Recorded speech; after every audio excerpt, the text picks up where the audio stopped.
Hello guys, it's me again. Nandito tayo sa isang sementeryo na kung saan pupuntahan namin yung libingan ni ama ni President Rodrigo Roa Duterte na si Vicente Duterte. Isa itong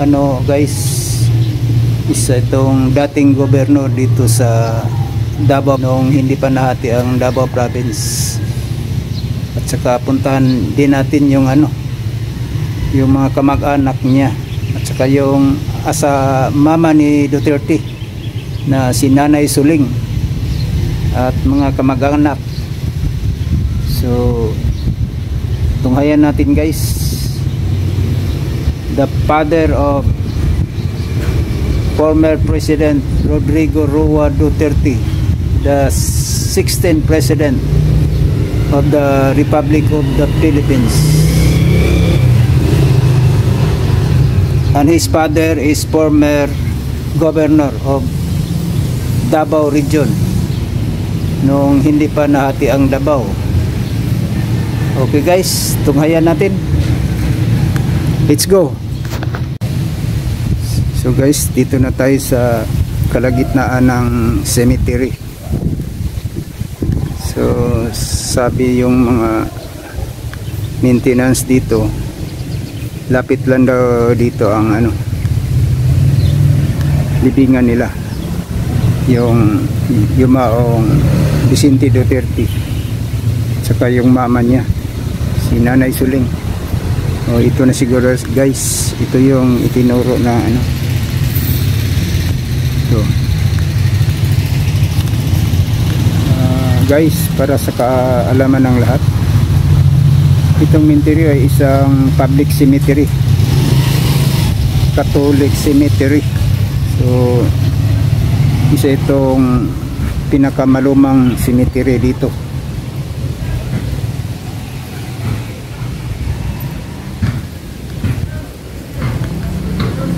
Ito na guys yung pungtod ni, silipin natin guys.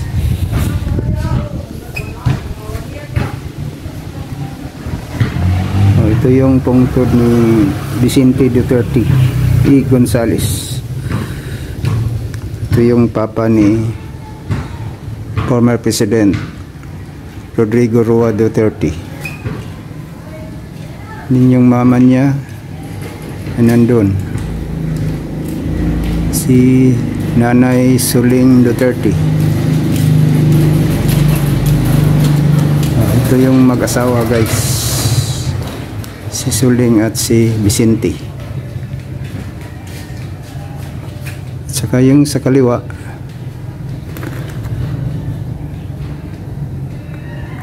yung mga maliliit, yung mga relatives niya, mga kamag-anak.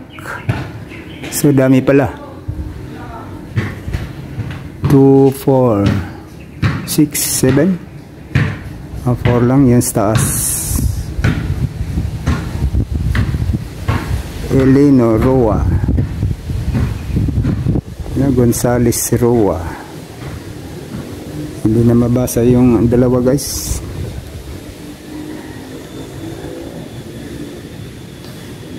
So itong yumaong si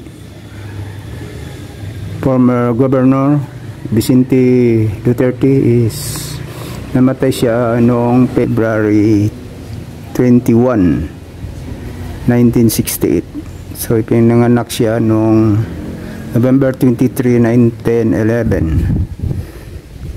So ilan ang edad niya? 68. So bata pa pala, 57 years old siya namatay.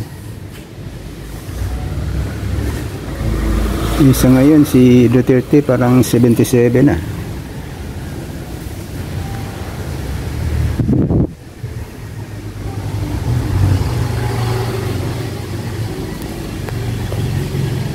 So okay guys, puntahan naman natin yung mga katabi niya dito.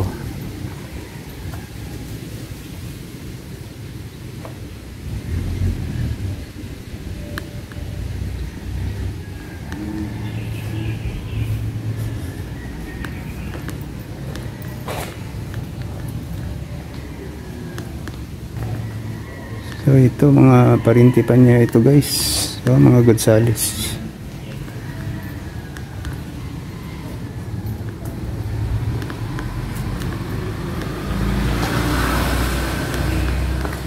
So kakaiba din itong ano, parang chapel. Loga. So pasintabi lang guys. Garcia. Ito pala si Manuel Garcia, yung former congressman dito. Manuel Garcia. Katabi lang pala sila dito.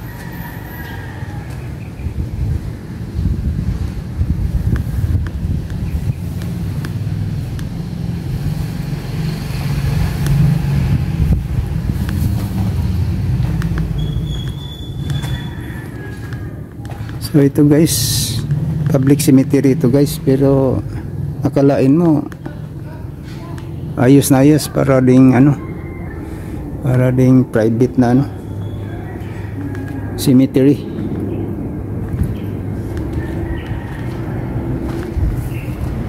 Pamilya Nielo Garcia.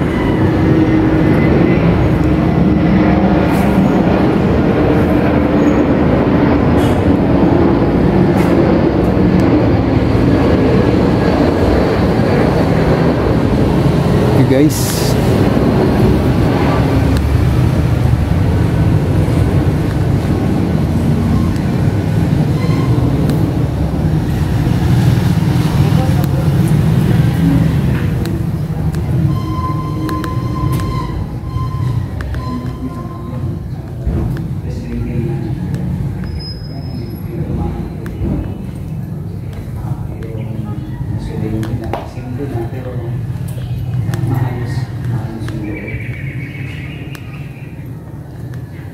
so nasa gilid tayo guys.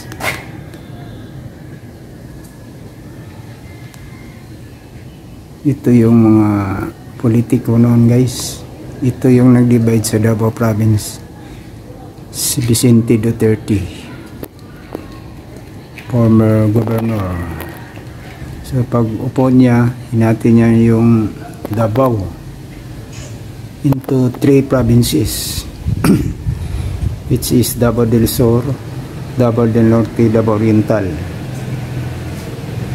At sa ngayon guys, nahati-hati na rin itong Davao Province. Yung Davao del Norte nahati na yung sa Makalawa. So yun nga ang Compostela Valley. At sa ngayon pinalitan ng ano, Davao de Oro. At saka yung sa Davao del Sur, yung bagong probinsya doon is Davao Occidental, formerly Davao del Sur. So ang hindi na lang nahati yung Davao Oriental at saka itong Davao City. So itong Davao City guys, malaki din itong ano, syudad, one of the world largest city, which is Davao City when it comes to area. So guys,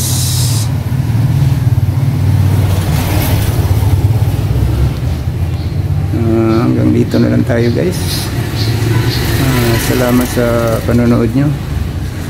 At sa muli, huwag nyong kaligtaan mag-subscribe. At para sa mga bago, sana i-subscribe nyo ako, like and share. Okay, salamat.